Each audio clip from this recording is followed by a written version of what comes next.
Hello, everyone. My name is Alex Tremble, and this is the Executive Appeal. As you know, this show, as well as everything I do, coaching, speaking, consulting, it's all laser focused on helping organizations prepare high performing leaders from all walks of life how to successfully transition to and excel in the senior level positions. And this is why I bring on these phenomenal guests to share their stories and their ideas with all of you. And if you and your organization are serious about developing diverse and highly effective senior leadership teams, I encourage you to reach out. Visit alextremble.com or reach me at team@alextremble.com. I'd love to discuss with you how you and I can work together to create the organization of your dreams, right? To reach your DEI and leadership development goals. Next, the Executive Pill is now one of the top 5%, yes, 5% most popular shows in the world when it comes to podcasts as of yet. What's it called? Mic drop. And this didn't happen by accident. It happened because of you, all of your support. And so I encourage you to continue to show your support. Click the like, okay? Leave your thoughts and ask questions in the comment section. I know our guests love to hear from you. And finally, take the time to share this episode with at least 2 people today. Now, with no further ado, let me say, today is a good day. See, today we have Kwofe Coleman, who serves as the president and CEO of the Municipal Theater Association of St. Louis, otherwise known as the Muny. He has held a number of positions at the Muny, including managing director, where he played a key role in Muny's successful $100 million second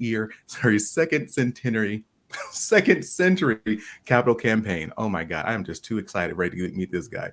Look, Kwofe is also the board president of the National Alliance for Music Theater, and he is an active contributor to the St. Louis community, serving in roles such as a trustee on the St. Louis University High School Board and the Commerce Bank Board of Advisors.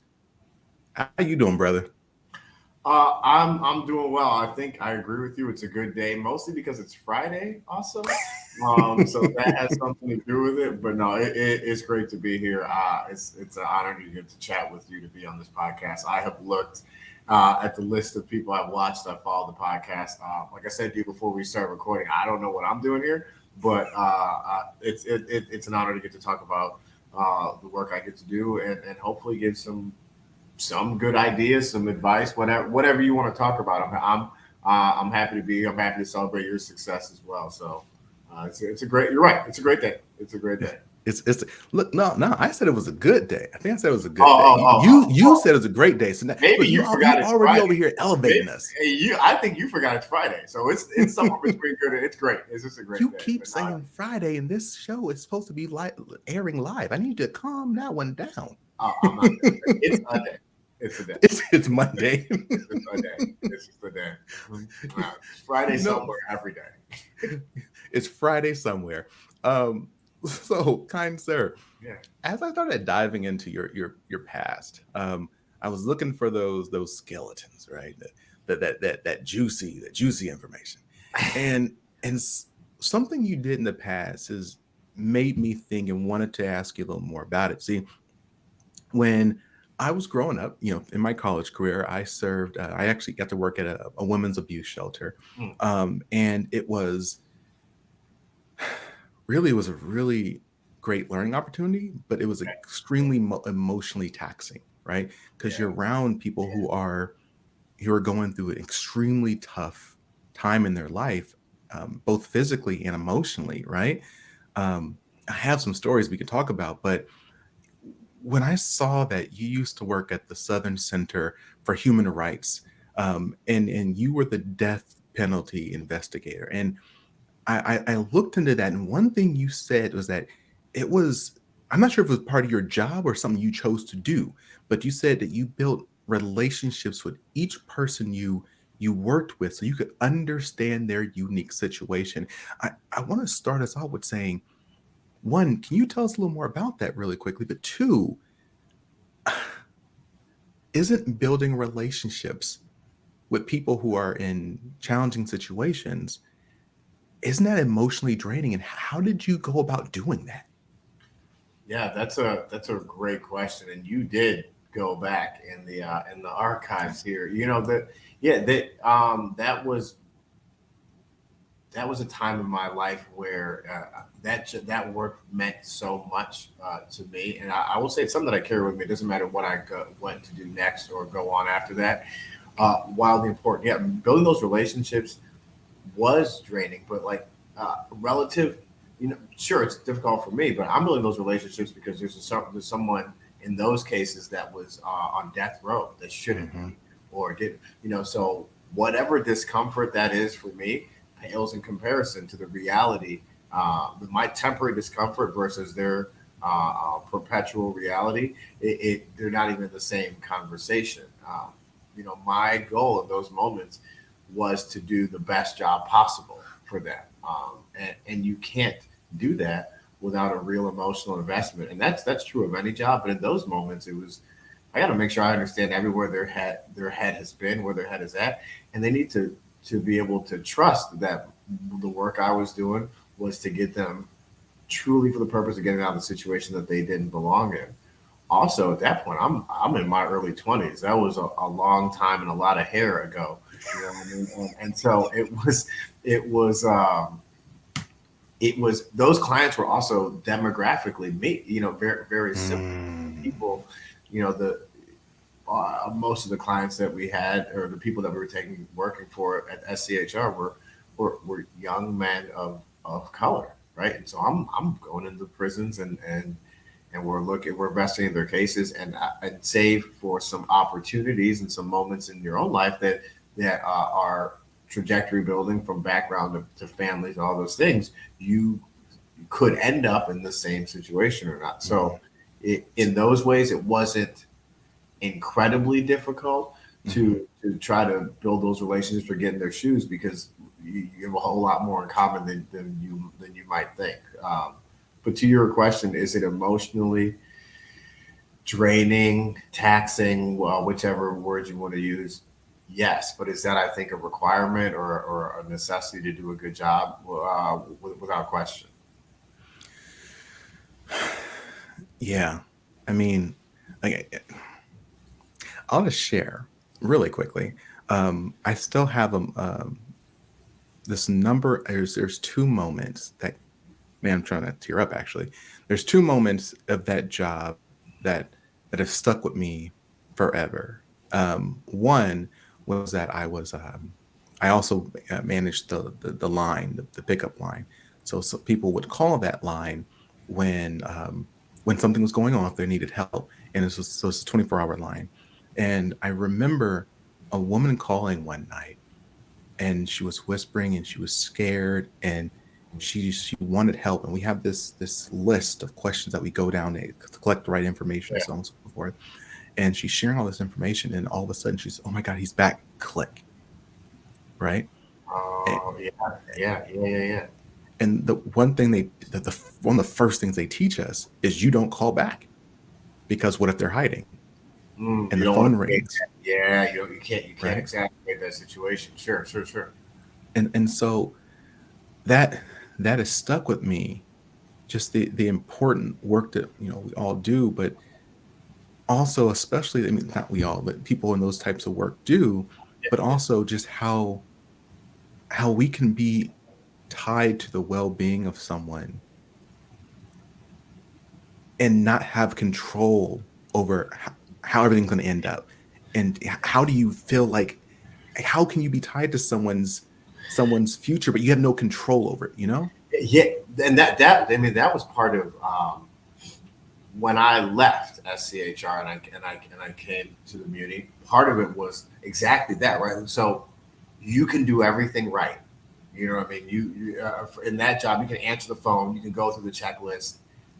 Even doing everything right also includes saying, "Don't call back," which feels counterintuitive. Or you can investigate the case and present all the evidence, and it can go to appeal, whichever thing it is, and nothing changed, right? Mhm.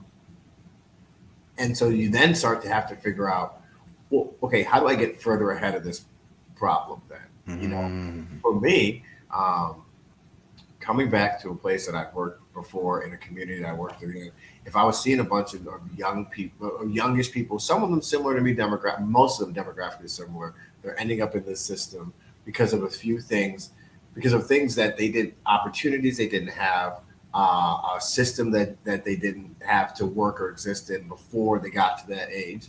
If I can't, if it's too hard to get them out of it, how do you stop them from getting into it?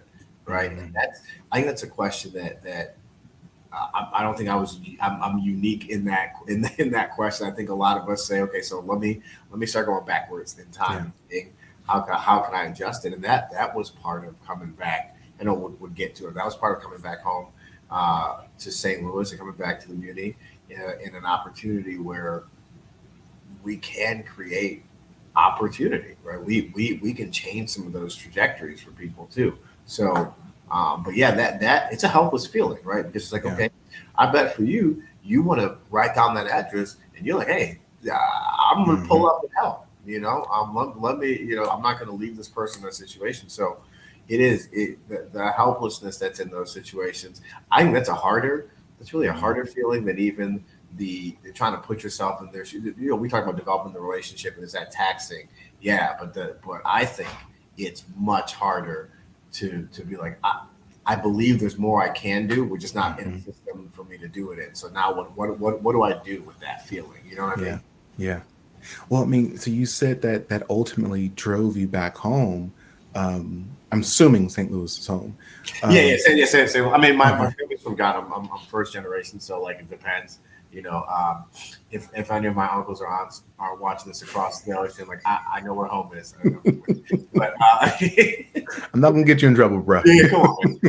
Come on. No, I'm kidding. But yeah, born and raised here in St. Louis.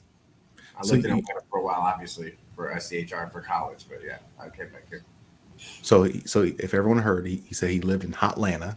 Um, I keep calling it that just to mess with people. 'Cause I know some people in Atlanta are like, don't do Yeah. it. Okay, hey, 2002 is calling. Uh, Well, you came back. You came back to Louisville, and you came back to the St. Louis, uh, St. Louis. St. Louis. Sorry, came back to St. Louis, and you took a role that some would say, like, why would you even take that role? Like you began there, the uni, as an usher, and not the usher that sings and dances and like a multimillionaire. Nobody wants to Um, see me do that. No, you're no. the usher who was helping people, wheeling people to their chairs, and guiding people through the organization, like to the place. Yeah. Why? So that I mean, when I was in Usher, when I was first in Usher, I was that started way back. I'm 16 years old, growing up in high school, and I'm doing that job here. Why? Because the truth of it, I ended up working the community in the summers as a high school kid. My older sister worked here, so the car was going one place for work in the evening. So she's older, so she has dibs. And no, but the truth of it is she worked here. She worked here, and this is the most St. Louis of stories. My mom's best friend's husband was the mail carrier that delivered to the Muny. So think about the Muny here is it's like one of these summer jobs every kid in the city is trying to get. It's a Yeah, great yeah. job. So you got to know somebody that knows somebody. So Mr. Johnson hooked my sister up, so that's how the family got linked into working here. But so I started working here. I stayed here, I would say, because it was just a unique experience. This place is a crossroads of community. It really is a confluence of all the segments of St. Louis coming together, where you can always continue to grow how each segment is represented, but at the end of the day, from a socioeconomic, demographic, whichever metric you want to use level, we are bringing a community together to celebrate not only art but to celebrate the sense of together. And at 16 or 17, do I realize what that is? Absolutely not. But at 16 or 17, do you feel joy in the place where you are? Do you feel like you're meeting a ton of people that you may or may not have known in a different life or a different world? Absolutely, that you can't mistake that. And so I kept coming back in the summers. So to fast forwarding to your point, when I moved back as a full real adult, when they called, it wasn't a hard consideration because I knew what it felt like to be here. Mm, And at that point, now I'm in my 20s, so you know a little bit more, and you can see that it's an opportunity that maybe I could do something. Talking about the previous work, there are people who do that for their entire lives, and those they deserve statues, trophies, and capes. Right? They do to do that. You mhm. look at a person like a and we aren't even we're not in the same stratosphere. So I mentioned a name like Brian Stevenson as a hero in what that type of work is. Um, you see a lot of people like that. I had to find a way that I was like I can make a difference in my way, and so coming back to a place that you already knew had a foothold in a community that could use some support, that could use some injection of dedication was an opportunity. I was like, yeah, I'm gonna take that chance. Well, I need you to talk a little more about just to educate. I know it. I did my homework. I need you to educate the audience on the Muny because the Muny it's not only the largest outdoor musical theater in North America. Can you tell us a little more about the Muny real quick. So, I mean, you hit one of the bullet points on that. It's the largest one. It's also the oldest. It's one of the most historic. So we're 105 years old this year. So it's um, it's an 11,000 seat musical theater in the heart of St. Louis, Missouri. We're dead center in St. Louis, in this municipal park. We produce, so we not present but produce seven large scale musicals, Broadway caliber musicals, but bigger than Broadway in the sense that if you look at the scale of our house, we're 11,000 seats. Broadway houses are about 1,500. So just if you look at the scale, it's this is stadium seating, and we do seven musicals. Everybody is relatively familiar with musical theater. The stories that are told on stage continue to evolve and continue to be increasingly representative of all of American history as opposed to certain segments. And I think that that's really important. But how we do it, I think, is what keeps our relationship with this community. There's a balance of national Broadway, television, you name it, stars that are on our stage, but there are also people from this community who are beginning their careers as performers, highly talented kids, teenagers, adults that are part of that show. We employ 900 people in this community every summer, but we also make sure we welcome all the community. And we have of that 11,000, 9,000 and change are paid seats. 1,500 are free every night. We try to remove every barrier to to the access to art possible, so that everyone has the opportunity to experience it. I have the opportunity to experience it. I have zero talent, right? I'm not going to be on a stage ever. Like this is it. This podcast, this is as much broad appeal as I get, and like more than I deserve. But the truth of it is, being in this place, you see career paths, or you see an opportunity to use the skill set that you have, the talent that you have to to belong to something. So our history ties us into this community in a really deep way. We've always been in like I said, the heart and the center of the community. We make really significant investments in education and outreach, and as well. So in that way, we have uh, the footholds, the relationships, the inroads to impact or affect some evolution. And so that's what that's a long and short, more long than short, of what the place is. When you talk about the art, unbelievable. Like I said, I'm not the talent. We have a fantastic production and artistic team, and they put some shows. They put on some shows. It's something to see. And then you see that audience, you see generations, you see people here. It's incredible. You spoke about that capital campaign earlier. We just finished raising $101 million because Ooh. people in this community believe enough to make sure that we have to make sure this thing is here forever. My job is, uh, I took over just as we're turning 102, 103. Make sure that there's somebody, this thing exists so that when they turn 200, there's a whole different set of people here. And it's an incredible feeling. When this place is full and it's a summer night, we run those seven shows. I should say we're outdoor. So we run those seven shows over 9 weeks. So we're going to do uh, 49 nights of musicals, about $20 million worth of business, and we're going to do it in about 10 weeks. and then we all take a small break and come back about early September and get right back to it. That's crazy. Especially in 10 week. That's crazy. I gotta throw something by you. So Okay. you talked about representation. Mhm. Um, how do you tote that line? I've heard you talk about this before. The difference between creating a good line of art for your Okay. time versus pushing an agenda. It.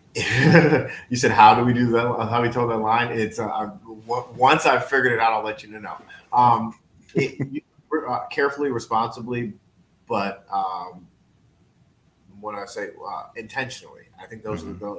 those are the three ly words, as we like to say, that have that you have to follow, and I mean that responsibly and intentionally is in this stage and this institution has to reflect the community that we say that we serve.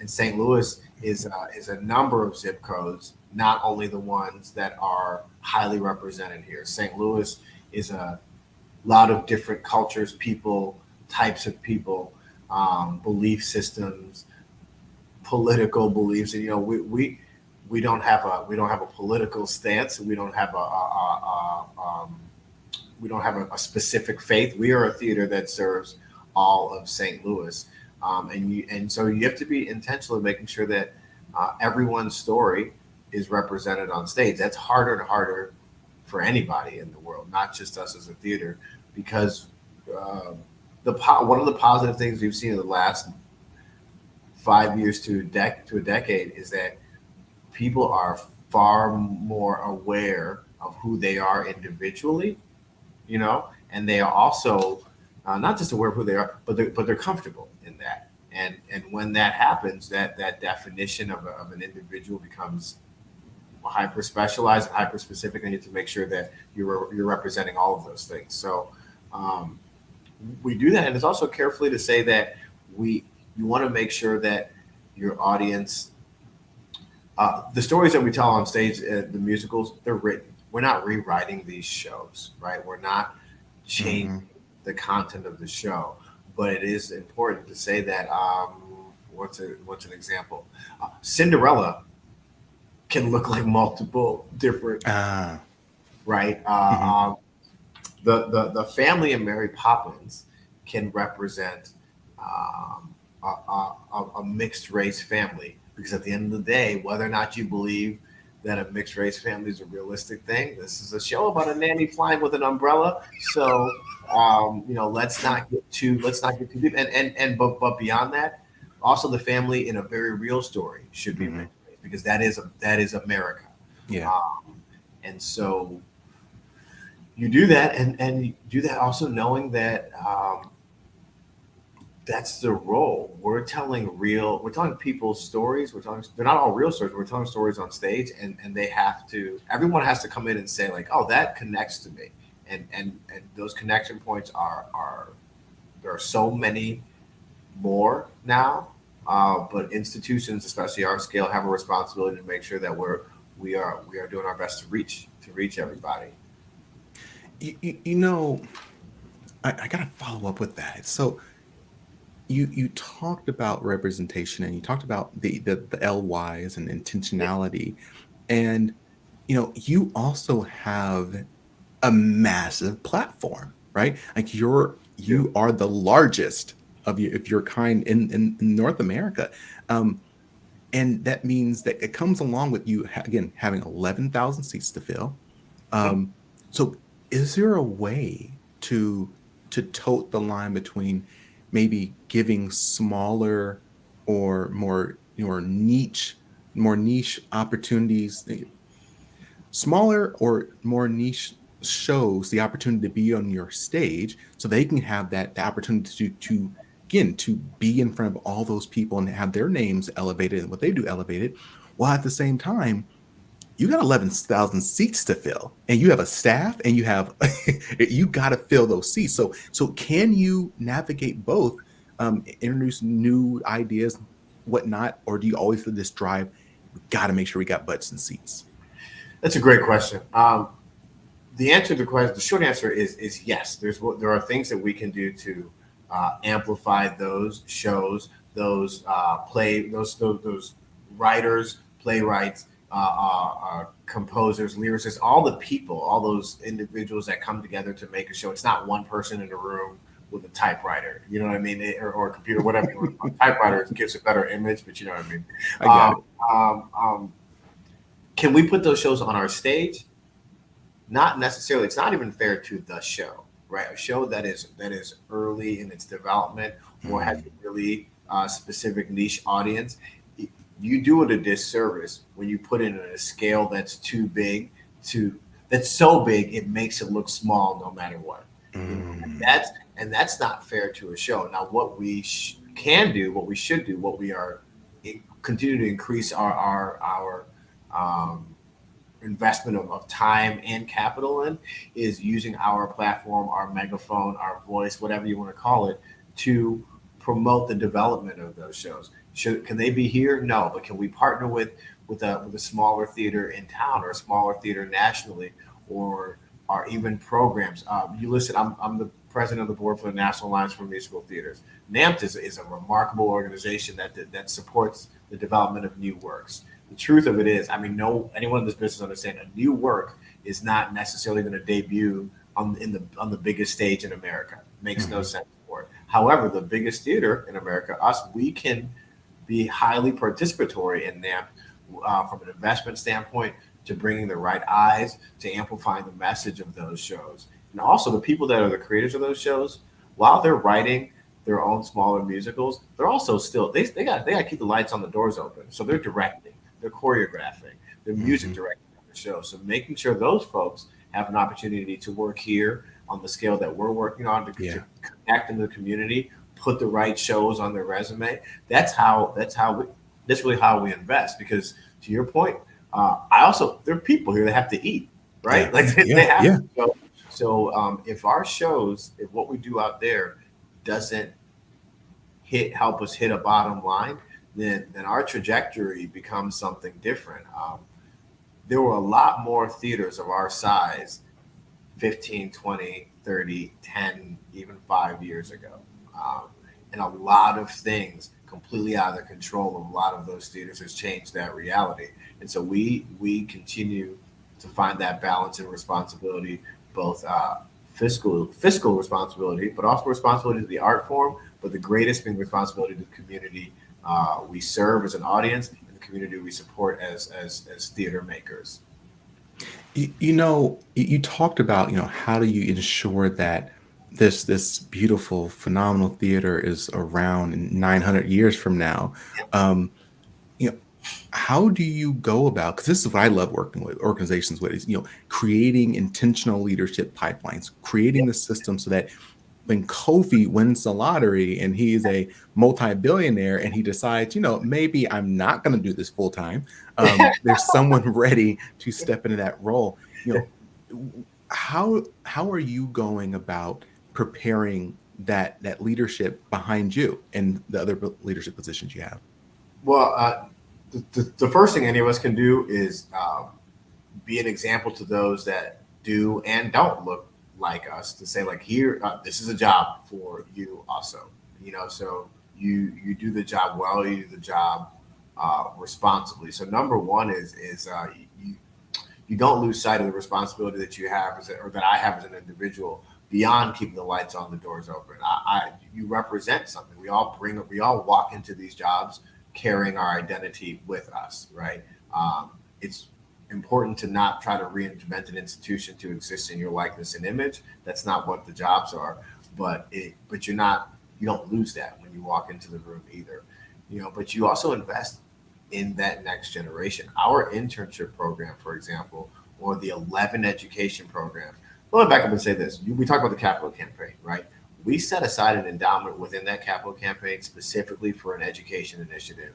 And we've started a remarkable education program um, with great leadership on that end to make sure that we have an investment in that next generation across the board, not only the people that are um, talented enough to be on the stage, but all parts of it. So we're bringing them in early, high school, college, to see here are careers that you can Hmm. have Hmm. in this business, even if you are not that true triple threat of singing, dancing, and acting. You know, you have the single or the half or the no threats amongst us. You know, Like those are like me too. right, right.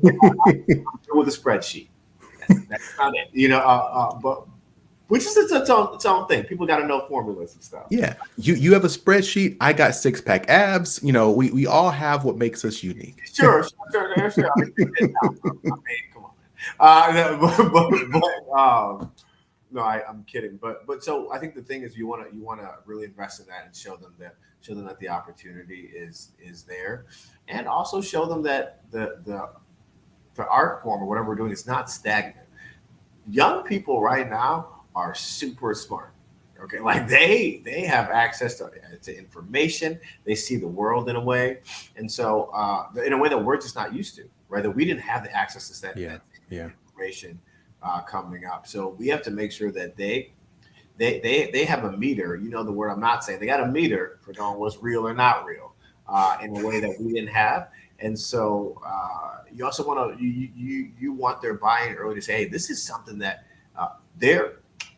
their desire to also affect change in the communities they're in through their profession, through every aspect of their work, I believe is a higher quotient than we were raised to have. Like you have your job, and then you have all the other stuff you do, and hopefully some of that other stuff helps the world. They don't see it that way, and we will be a better society for that. They see it in every aspect of life. Better move this thing forward, and so you want to make sure that you're representing that so the highest talent, the best talented workers, the smartest minds want to be a part of what you're doing going forward. So it's important to also not stay stagnant and to show them. And when you find those young stars, and I just don't mean stars on stage, but stars professionally, um, you elevate them, put them in positions that they give them aspirational goals, and support them in meeting those goals. And I think that's one of the things that I'm really proud of. That I think that we do here. We don't always we don't always get it perfect. No one does, but that that's that's part of it. But I'd go back to the top of the answer. Number one is when we get to whatever positions we're in, it's not just so that we can eat or we can live better or whatever that is. It's just to say, okay, so make sure people are looking at, people are watching. Do Mhm. it the right way. You know, I know we're about to start running against time, so there's a couple more because I want to squeeze in before. I think you said that you said you got to jump off because Ti was going to audition for one of your roles. Let me But tell you something. Ti's a walk on. Okay. he's a walk on, if and you're gonna be treated just like everybody else. we Um, could get the rights to do Hamilton and Ti one of those roles, I believe strongly he could cover all the lines easily. So anyway, and he can do the comedian stuff too. You know, he started doing comedian stuff now. I'm not sure how good he is at it, wait, but he's Ti's a stand up now. So I lived in yeah. So I was in Atlanta, or as you call it, Hotlanta, in like the Ti Jeezy like robust phase. We're talking '01 to A '07, right? So like those that so obviously my fandom is still there, but I don't know if I see. I mean, if Ti is watching this, I believe you're funny, but I just don't know that. Stand up. All right, I'm about to get on the YouTube after this. I just said the YouTube. How old is you that? just aged yourself, just letting you Yeah, know. yeah. Whoa, on I, YouTube, which doesn't have a the on it. I went to your website, your website to check it out, and I got so excited because I saw you were playing Little Shop of Horror, and I'm wondering how many people will actually know that movie, but it's a awesome freaking movie. That's your jam, huh? Little shot. Isn't that like, come on now, You feed can me, own it. This is Seymour, no shame. I do that. Feed me, man. My man had a feed me, line. Seymour. Wow, wow. Okay, is there a question with that? Yes, there was a question. Where was that question at? So I want to throw at you. You know, I'm gonna throw the question at you, and then Okay, I'm gonna share my story, and then okay. you can share yours and give you some time to think about it. So the question is like, what is the biggest or most important life lessons you've learned from being around the theater? And for me, mine was that so in undergrad I had I had a theater scholarship. Weirdly enough, right? Okay. So I did lights and sound for the theater at the college, the university, and the one thing that I've always kept from me, or kept for me anyways, is that the audience doesn't know when you make a mistake. Yeah. Like, you can do something. Everyone else in the background's like, oh my God, they missed the line, or this went up late, or that went on early. And as long as you keep going, like the audience never knows it, right? And Yeah. so, like when you're working and trying to do something, you're giving a presentation, whatever you're doing, like just go full on. You make a mistake, don't stop, keep Yeah. going, Yeah. and it normally works out. Like that's my big takeaway from the theater. I'd love to hear yours.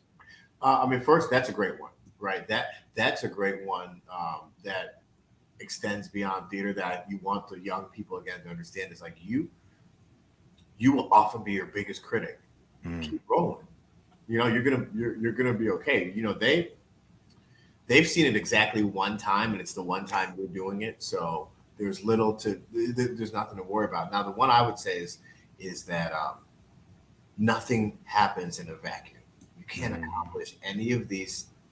There's nothing you can really accomplish by yourself. yeah. Um, and when you build a community, a network, a team, whatever you want to call it, of people around you that you trust to be experts in their area, it actually gets so much easier to do the thing. You know, you talked about you had a scholarship in theater and lights and sounds. You know, what I mean, an actor, the greatest singer on earth, is no good if that microphone is off and there's no lights on and the Mm, camera doesn't work and no one ever sees it. Then you're really just singing in the shower, you know.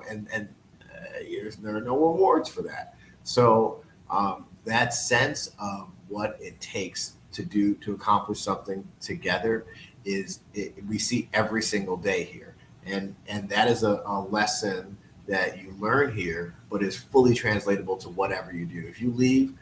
If a person does theater as a teenager and becomes a world renowned brain surgeon, if you watch, we've all seen enough ER or Grace. I said ER. I dated myself.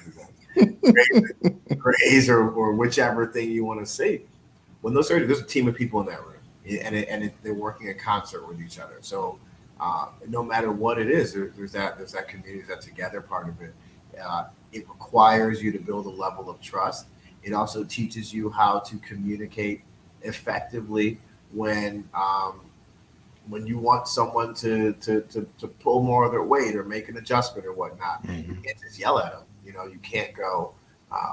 We recently. I'm an NBA guy. You recently saw the Timberwolves. You can't be Rudy Gobert. You can't punch your teammate in the huddle. That's not how it works. You know, and so what's the way that you effectively communicate? Okay, well, let's pull this together. You know, so I think that is a really it's probably one of the biggest lessons I've learned, and then also that art art improves people. You know, we need a balance in our lives. When we look at the education aspect of schools today and arts education being removed, you can see people need that balance. We need to work that other side of our brains. It's a really important part. So I think that would probably be the other lesson. I know you only asked me for one, but I snuck another one in. Well, look, I'm gonna let that fly. I'm gonna let that fly because I know I got backstage passes to the next present your next. If you want to, I might be able to get you a walk on Little Shop. You know what I mean? It's not a big cast, but I know some people. So Can I be one of the people who get eaten? yeah, who asks for that? Okay, Who asked all for right, that? sure, So, man. so, so I know that you gotta jump off. I know you gotta jump off soon. I would like to, just open the floor back to you. Is there anything you'd like to share with our audience as we begin to wrap up? Wow, that's a great question.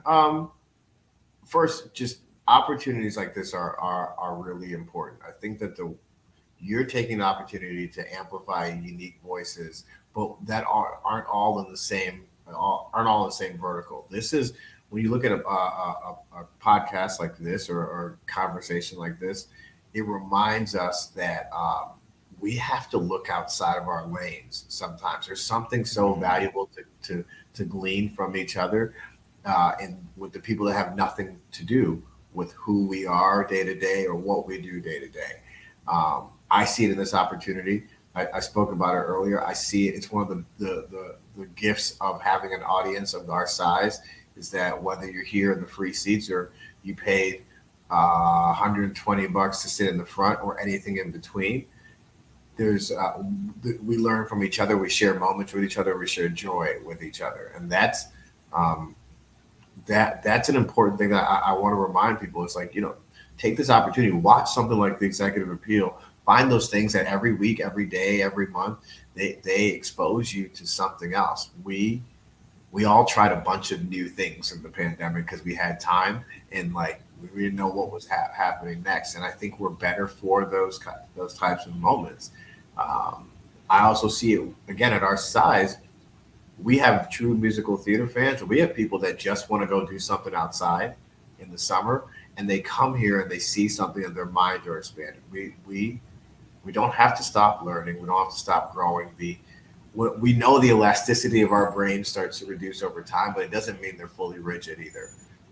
So I would say that, and I would say the thing I said earlier too. We all have to remember whether we're young or relatively young people of color doing jobs that are non-traditional, or that you're the people that people traditionally see in those positions.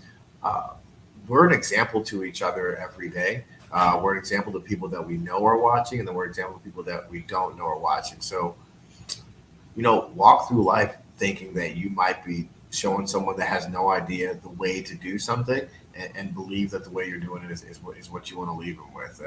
And those would be my thoughts. And go see a play, but more go see a play is like the catchphrase people say. Go see a musical theater performance, specifically at the Muny in St. Louis, Missouri. If you're going to try one for the first time, like, why not try the best? You know what I mean? If you're going to eat something delicious for the first time, if you're going to eat one more meal, it's going to be 5-star, right? So come see us. That's all. Hey, look, Kwofe, what's called, and I want to make sure everyone knows you can, again, as you've been listening to this phenomenal individual this entire time, and he's been, giving his references and his advice, obviously this dated himself a little bit. It's okay. But what I want to everyone, don't be afraid to reach out to him on MySpace. He's on MySpace all the time. And You win. You saved that until the end, which is phenomenal. I, for the record, never had a MySpace. Tom wasn't one of your friends? But I still do get my music from Napster. So if that's oh, sure. That was good. That was you. That was solid. I appreciate it. Thank you. See, I can be an actor, an actor. There's a payphone outside. It's the one I answer. Hey, thank you so much for being here, brother. I appreciate you so much, man. Thank you for having me. Really. Everyone, you know where I'm going with this. If you found anything of value in today's conversation, don't keep it to yourself. Don't be that guy, that gal. Don't just look back and say that person should have been here. Reach back, bring them to the table. Click the share, click the like, leave a comment. Please make sure that if you benefited from anything that was shared today and it's set on your soul and your heart and making you change how you're looking at the world and how you're looking at maybe making some moves in the next few years, don't keep it to yourself. Share with your friend, your family member, your colleague. And as I like to end every single one of these conversations, stay strong, stay positive, and definitely stay moving. See ya.